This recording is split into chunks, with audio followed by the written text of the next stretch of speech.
प्रधानमंत्री मातृ वंदना योजना। ठीक है, इसका संदर्भ क्या है तो सबसे पहले वो देखते हैं।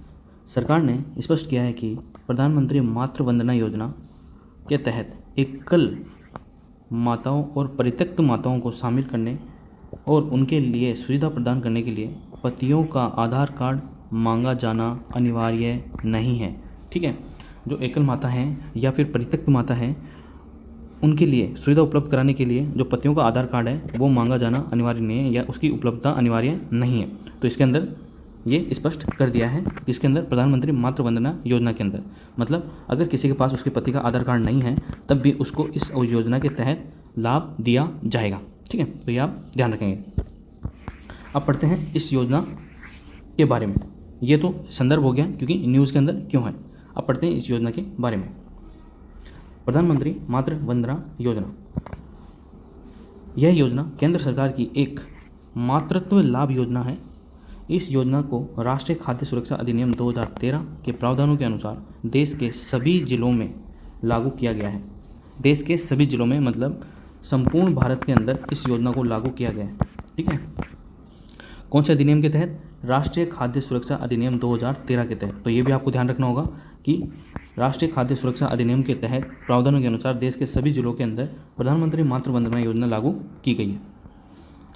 अब इस योजना के तहत प्रत्यक्ष लाभ नगद हस्तांतरण का उद्देश्य गर्भवती माताओं के लिए बढ़ी हुई पोषण संबंधी आवश्यकताओं को पूरा करने में मदद करना है और साथ ही साथ कामकाजी महिलाओं के लिए गर्भावस्था के दौरान और प्रसव के बाद होने वाली मजदूरी के नुकसान की आंशिक भरपाई करना है।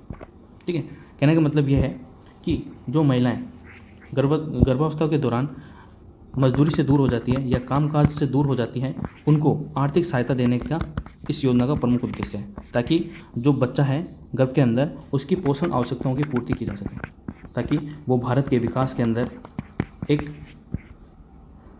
मानव विकास संसाधन के रूप में काम आ सके। ठीक है, इसलिए ये योजना चालू की गई है। इस योजना की घोषणा कब की गई है? तो इस योजना की घोषणा 31 दिसंबर 2016 को की गई है। तो ये आपको इम्पोर्टेंट है, ये डेट तो आपको याद रखनी होगी क्योंकि पीसीएस एग्जाम के अंदर डायरेक्ट डेट पूछ लेते हैं कि प्रधानमंत्री मातृ वंदना योजना कब शुरू की गई थी। तो 31 दिसंबर 2016 को शुरू की गई थी। ठीक है, ईयर तो आपको कम से कम याद रखना ही पड़ेगा और डेट याद रख लो तो और भी बढ़िया है। तो इसकी घोषणा कब की गई थी? तो 31 दिसंबर 2016 को इसकी घोषणा की गई थी। अब इसके लाभार्थी कौन होंगे? तो इसके लाभार्थी होंगे केंद्र सरकार अथवा राज्य सरकारों या सार्वजनिक उपक्रमों में नियमित रोजगार में संलग्न एवं किसी भी कानून के तहत समान लाभ प्राप्त करने वाली महिलाओं को छोड़कर सभी गर्भवती महिलाएं एवं स्तनपान कराने वाली माताएं इस योजना के तहत लाभ प्राप्त करने के लिए पात्र हैं।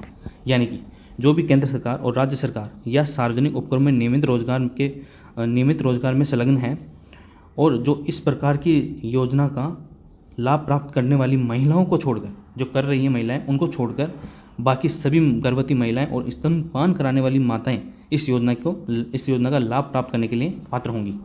ठीक है, मतलब जो पहले से इस योजना का और इस योजना के समान जो भी लाभ प्राप्त करें उनको ये लाभ नहीं मिलेगा। ठीक है, इसका कहने का मतलब ये है ऐसी सभी पात्र गर्भवती महिलाएं और स्तनपान कराने वाली माताएं जिन्होंने परिवार में पहली संतान के लिए 1 जनवरी 2017 को या उसके बाद गर्भधारण किया हो, मतलब ये योजना लागू हुई है उसके बाद पहली संतान के लिए 1 जनवरी 2017 को या उसके बाद गर्भधारण किया हो, उसके लिए ये योजना लागू है। ठीक है, योजना के अंतर्गत प्रदत्त लाभ। तो योजना के अंदर कौन कौन से लाभ दिए जाते हैं वो देखते हैं। लाभार्थी को निम्नलिखित शर्तों को पूरा करने पर 3 किस्तों में, कितनी किस्तों में? 3 किस्तों में 5,000 रुपये का नकद लाभ प्रदान किया जाता है। ठीक है, आपको यह याद रखना होगा कितने किस्तों में? तो 3 किस्तों में। कितना? तो 5,000 रुपये का नकद हस्तांतरण लाभ दिया जाता है। गर्भधारण का शीघ्र पंजीकरण भी किया जाता है, गर्भधारण का शीघ्र पंजीकरण, ताकि उसको ये लाभ मिल सके। प्रसव पूर्व जांच, यानी कि जो भी बच्चे से संबंधित या गर्भधारण करने के बाद जो भी जांचें होती हैं, एक्सरा वगैरह, सोनोग्राफी वगैरह, वो सारी प्रसव पूर्व की जो जांच होती है वो इस योजना के अंदर शामिल की गई है। बच्चे के जन्म का पंजीकरण एवं परिवार के पहले जीवित बच्चे के टीकाकरण का पहला चक्र पूरा करना, यानी कि बच्चे का जन्म का पंजीकरण भी किया जाएगा, ठीक है। और परिवार के पहले जीवित बच्चे के टीकाकरण का पहला चक्र भी पूरा करना इसके अंदर शामिल किया गया है। इसके अलावा पात्र लाभार्थियों को जननी सुरक्षा योजना, कौन सी, जननी सुरक्षा योजना के तहत नगद प्रोत्साहन भी दिया जाता है। इस प्रकार एक महिला को औसतन 6,000 रुपये की राशि प्रदान की जाती है। कितने की, 6,000 रुपये की। 5,000 तो प्रधानमंत्री मातृ वंदना योजना के तहत और लगभग 1,000 रुपये जननी सुरक्षा योजना के तहत प्रदान किए जाते हैं, इसलिए टोटल औसतन 6,000 रुपये का आर्थिक सहायता दी जाती है, ठीक है। तो यह आप ध्यान रखेंगे। तो हमने पढ़ा मातृ वंदना योजना के बारे में, उसके अंदर कौन कौन से लाभ दिए जाते हैं, उसके अंदर पात्रता महिलाएं कौन कौन सी होती हैं, ठीक है, और किस तरह के लाभ इसके अंदर प्रोवाइड किए जाते हैं। तो ये सब अपन ने देखा, ठीक है।